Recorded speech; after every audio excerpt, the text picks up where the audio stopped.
যুবক, তোমরা যদি তোমাদের যৌবনকালের ইবাদতকে, যৌবনকালের সময়কে যদি তোমরা আমি আল্লাহ পাক রব্বুল আলামিনের ইবাদত বন্দেগীতে কাটিয়ে দাও, তোমার যৌবনকালকে যদি আমি আল্লাহ পাক রব্বুল আলামিনের জন্য ওয়াকফ করে দাও, আমি এত বেশি আনন্দ হই।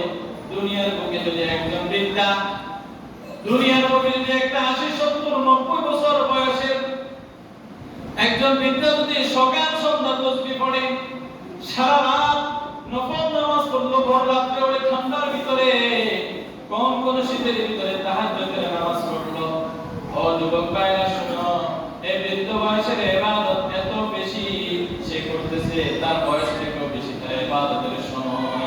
কিন্তু আল্লাহ পাক রব্বুল আলামিন বলতেছে, ও যুবক, তুমি এই বৃদ্ধ বয়সের যে ইবাদত করতেছে, আর তুমি যৌবনকালে যদি একটি মাত্র ফরজ নামাজ বা জামাত পড়ো, আমি ওই বৃদ্ধার চেয়ে তোমার এই ফরজ নামাজকে বেশি ভালোবাসি। দরজাওয়ানে তওবা করদম সেওয়ায়ে পয়গম্বরি, যৌবনকালের ইবাদত আল্লাহ রাসূল সাল্লাল্লাহু আলাইহি সাল্লাম কবিরা বলতেছেন, যৌবনকালের ইবাদত হলো নবীদের স্বভাব, নবীদের স্বভাব। নবীরা যে যৌবনকালের নবুয়তের দায়িত্ব পেয়েছেন, আর তুমি যদি যৌবনকালে ইবাদত করো, তোমার এই ইবাদতের সাথে তুলনা করা হয়েছে নবুয়তের নবীদের সাথে। বুঝবো, তুমি নামাজ পড়তেছো না, ফজরের নামাজের সময় তুমি উঠে গেছো, ফারসিন আর আর্জেন্টিনার খেলা দেখতেছো, ফজরের সময় মসজিদে আযান হচ্ছে, মসজিদে জামাত হচ্ছে, আর পাশেই একটা দোকানের ভিতরে বড় ধরনের ডিসপ্লে লাগিয়ে দিয়ে, পর্দা লাগিয়ে দিয়ে তোমরা 20-25 জন 30 জন যুবক খায়রুল্লাহ শরীফ টিভি খেলা দেখতেছো আর উন্মাদনায় মেতে উঠছো, কিন্তু মসজিদের ভিতরে যে নামাজ হচ্ছে তোমার খবর নাই। আল্লাহ রাসূল সাল্লাল্লাহু আলাইহি ওয়াসাল্লাম বলতেছেন, আল্লাযীনা ইউযিল্লুহুমুল্লাহু ইয়াওমা লা যিল্লা ইল্লা যিল্লাহু, ইমামুন আদিলুন ওয়া শাবুন নাশা ফি ইবাদাতিল্লাহ।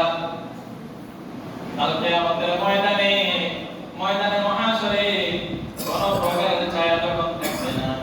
আল্লাহ পাক রব্বুল আলামিনের একমাত্র আরশে আযীমের ছায়া ছাড়া কোনো ছায়া থাকবে না। মানুষ তার কৃতকর্মের কারণে কেউ হাঁটু সমান, কেউ গাছ সমান, কেউ মাথা সমান, কেউ গিরা সমান, কেউ কোমর সমান গ্রামের ভিতরে সাঁতরাবে, এত কষ্টের ভিতরে জীবন যাবে।